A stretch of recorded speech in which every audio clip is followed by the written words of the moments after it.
உலகெங்கிலும் இருந்து இந்த நிகழ்வை பார்த்து கொண்டிருக்கின்ற சன் தொலைக்காட்சி நேயர்களுக்கு அன்பின் வணக்கம்.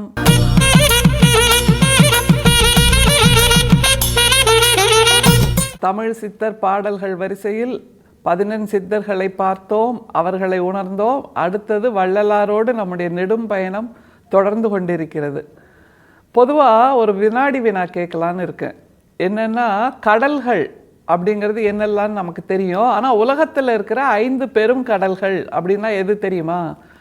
பசிபிக் பெருங்கடல் இருக்குது, அட்லாண்டிக் பெருங்கடல் இருக்குது, ஆர்க்டிக் பெருங்கடல் இருக்குது, இந்திய பெருங்கடல் இருக்குது, தென் பெருங்கடல் இருக்குது அப்படின்னு நமக்கு தெரியும்.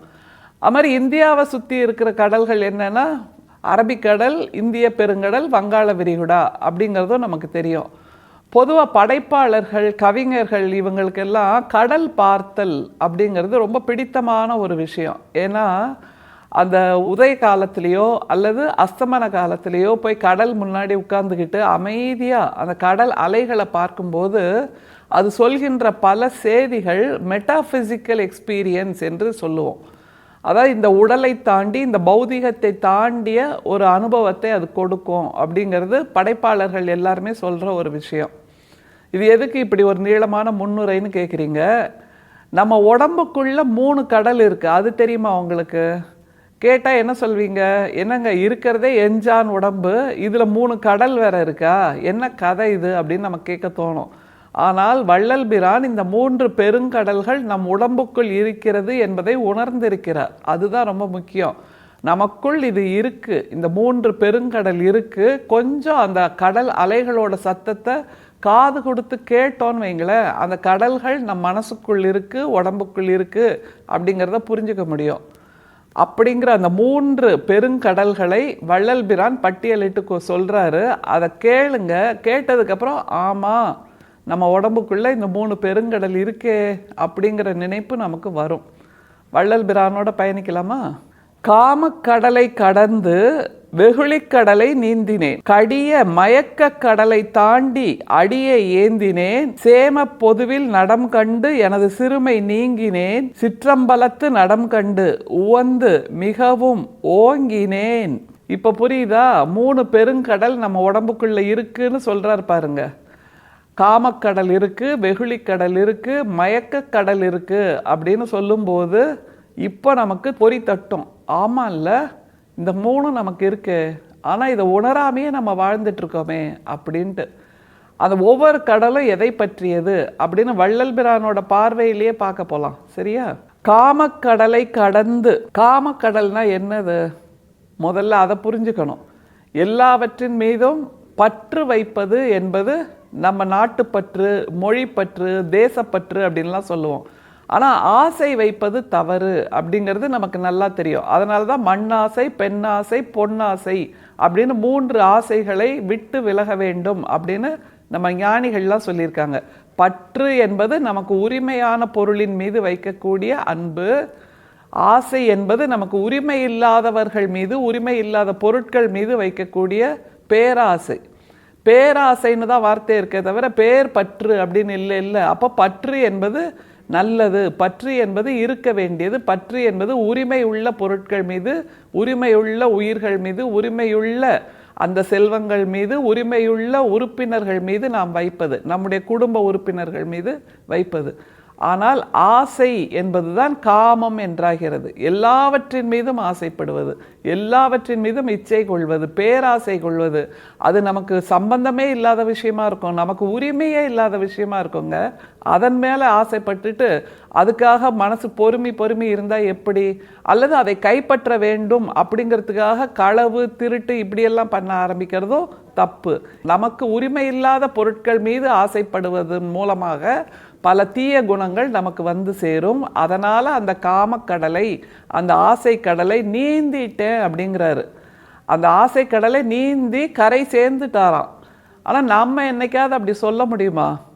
அந்த காமக்கடல்ங்கிற அந்த ஆழ்கடலுக்குள்ளே தானே நம்ம மூழ்கி போயிருக்கோம். அப்படி இல்லாமல் நம்முடைய வள்ளல் பெருமான், நம்முடைய வள்ளலார் அந்த காமக்கடலை நீந்தி கரையேறிட்டேன் அப்படின்னு சொல்கிறாரு. அப்படின்னா ஆசை துறந்தவராக நம்முடைய வள்ளல் பிரான் இருக்கிறார், பற்று துறந்தவராக இருக்கிறார், பேராசை இல்லாதவராக இருக்கிறார், மற்றவர்கள் பொருட்கள் மீது கொஞ்சம் கூட நாட்டம் இல்லாதவராக இருக்கிறார் அப்படிங்கிறது ஒன்று. அடுத்த கடல் சொல்றார் பாருங்க, காமக்கடலை கடந்து வெகுளிக்கடலை நீந்தினேன். வெகுளிக்கடல் அப்படின்னா என்னது? வெகுளினா நம்முடைய செந்தமிழ் இலக்கியத்தில், செம்மொழி இலக்கியத்தில் கோபம், ஆங்காரம், ரௌத்திரம், அளவில்லாத ஆத்திரம், இதெல்லாம் தான் அர்த்தம். ஆனால் காலப்போக்கில் நம்ம எப்படி மாற்றிட்டோம்னா, வெகுளினா அது ஒரு வெகுளி குழந்தைங்க, ஒன்றுமே தெரியாது, கண்ணு மண்ணு தெரியாது அப்படிங்கிற மாதிரி அறியாமையை அல்லது வெள்ளந்தியான தனத்தை நாம் வெகுளின்னு சொல்ல ஆரம்பிச்சிட்டோம். ஆனால் உண்மையில் வெகுளிங்கிறது அப்படி இல்லை.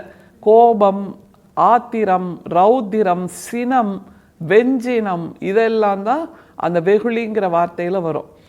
எனவே அந்த கடலையும் நீந்துறாராம். சரி, 2 கடலை நீந்திட்டாரு. 3வது என்ன கடல்னு பாருங்க.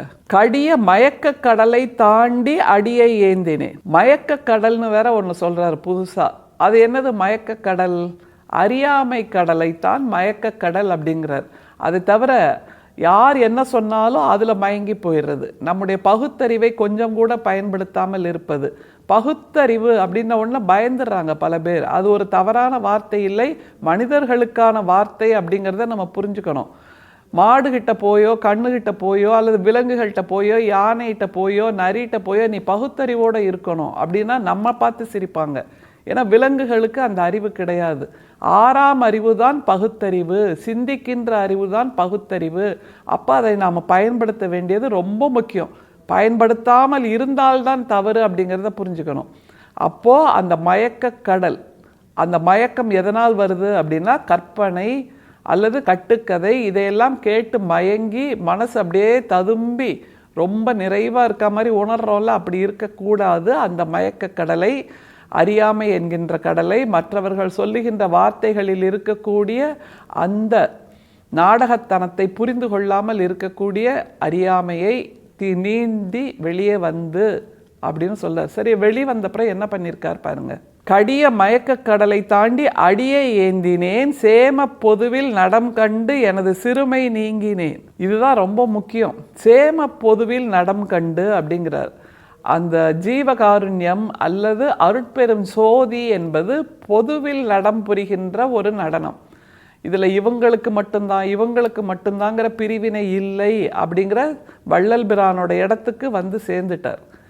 எந்த இடத்திலும் பிரிவினை கிடையாது, எந்த இடத்திலும் மதமாச்சரியங்கள் கிடையாது, எந்த இடத்திலும் மனமாச்சரியங்கள் கிடையாது, எந்த இடத்திலும் ஏற்றத்தாழ்வு கிடையாது, எந்த இடத்திலும் உயர்வு தாழ்வு கிடையாது, எந்த இடத்திலும் தீண்டாமை கிடையாது, எந்த இடத்திலும் பாகுபாடு கிடையாது. பொதுவில் நடம் புரிகின்ற அந்த அருட்பெரும் சோதி என்கின்ற அந்த அடியை நான் கண்டுவிட்டேன்னு சொல்லி வேற என்ன சொல்லி நிறைவு செய்கிறார் பாருங்க.